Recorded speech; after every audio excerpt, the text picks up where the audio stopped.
ಇನ್ನು ಚುನಾವಣಾ ಬಾಂಡ್ ವಿಚಾರವಾಗಿ ಪ್ರಕಾಶ್ ರಾಜ್ ಆಕ್ರೋಶವನ್ನ ವ್ಯಕ್ತಪಡಿಸಿದ್ದಾರೆ. ಚುನಾವಣಾ ಬಾಂಡ್ ದೊಡ್ಡ ಹಗರಣ, ಈ ಬಗ್ಗೆ ಮಾತನಾಡಿದ್ರ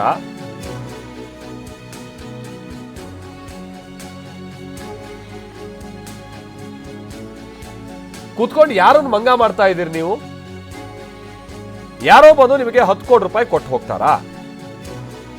ಅದು ಅದೇನ್ ದುಡ್ಡು ದಾವೂದ್ ಇಬ್ರಾಹಿಂದ ಅಥವಾ ಯಾರನ್ನಾದ್ರೂ ಕಳ್ಳನದ್ದ? ಕೇಳಲ್ವಾ ಇದನ್ನ?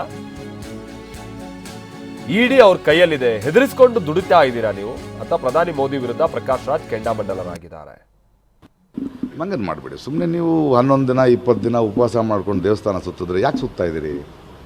ಒಂದು ಪ್ರಶ್ನೆ ಮಣಿಪುರದ ಬಗ್ಗೆ ಮಾತಾಡಲ್ಲ. ಇವಾಗ ಎಲೆಕ್ಟ್ರಾಲ್ ಬಾಂಡ್ ಬಂದಿದೆ, ಇದು ಎಷ್ಟು ದೊಡ್ಡ ಹಗರಣ, ಅದ್ರ ಬಗ್ಗೆ ಒಂದು ಪ್ರೆಸ್ ಮೀಟ್ ಕರೆದು ಮಾತಾಡ್ಬೋದಲ್ಲ. ನೋಡಿ ಹಿಂಗೆ ಇದು ಅಂತಲ್ಲ, ಯಾಕಂದರೆ ಕಳ್ಳರು ಅದನ್ನು ಸುಳ್ಳು ಹೇಳ್ಬಿಡೋದು. ಇವಾಗ ವಾಟ್ಸಪ್ಗಳಲ್ಲಿ ಅಲ್ಲಿ ಹೌದಂತಲ್ಲ 300 MP ಅಂತ ಹಂಗೆ ಕೊಡ್ತಾರೆ ಎಲೆಕ್ಟ್ರಾಲ್ ಬಾಂಡು. ಯಾರನ್ನ ಮಂಗ ಮಾಡ್ತಾಯಿದ್ದೀರಿ ಕೂತ್ಕೊಂಡು? ಎಲ್ಲಿ ಮಂಗ ಮಾಡ್ತಾಯಿದ್ರಿ ನೀವು ಕೂತ್ಕೊಂಡು? 2019 ಕೊಟ್ಟಿದ್ರಿ, ಅದಕ್ಕೆ ಮುಂಚೆ 1 ವರ್ಷ ಕೊಟ್ಟಿಲ್ಲ. ಅದು ಹೊರಗೆ ಬಂದರೆ ಎಷ್ಟು ಬೀಳುತ್ತೆ? PM ಕೇರ್ ಫಂಡಿಂದ ಹೊರಗಡೆ ಬಂದರೆ ಎಷ್ಟು ಬೀಳುತ್ತೆ? ಮೊನ್ನೆ ಯಾರೋ JDUನವರು ನಮಗೆ ಗೊತ್ತಿಲ್ಲ ನಮ್ಮ ಆಫೀಸಿಗೆ ಬಂದು ಬಾಗಿಲು ಬಿಟ್ಟು ಹೋದಂತೆ. ಏನು ಸ್ಯಾಂಟಾ ಕ್ಲಾಸ್ ಬಂದೇನ್ರಿ ನಿಮಗೆ? ಕ್ರಿಶ್ಚಾನಿಟಿನ ಕ್ರಿಸ್ಮಸ್ ಬಂತ ನಿಮಗೆ? ಅಂದರೆ ಯಾರೋ ಬಂದು ಲಕೋಟಿನಲ್ಲಿ 10 ಕೋಟಿ ಕೊಟ್ಟು ಹೋಗ್ಬಿಡ್ತಾರೆ ನಿಮಗೆ? ಅದು ಯಾರ್ದು ಅಂತ ಕೇಳಲ್ವಾ? ಅದು ದಾವೂದ್ ಇಬ್ರಾಹಿಂದ, ಕಳ್ಳಂದ, ಲೂಟಿ ಮಾಡೋವಂದ ಕೇಳಲ್ವಾ ನೀವು?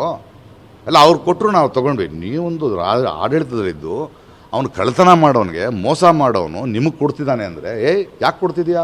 ಯಾಕಂದ್ರೆ ನೀನು ಇನ್ನೂ ಕೇಳ್ತಾ ಇದೆಯಾ? ನಿನ್ನ ಕಾಂಟ್ರಾಕ್ಟ್ಸ್ ಬೇಕು ಕೊಡ್ತಾ ಇದ್ದೀರಿ ತಾನೆ?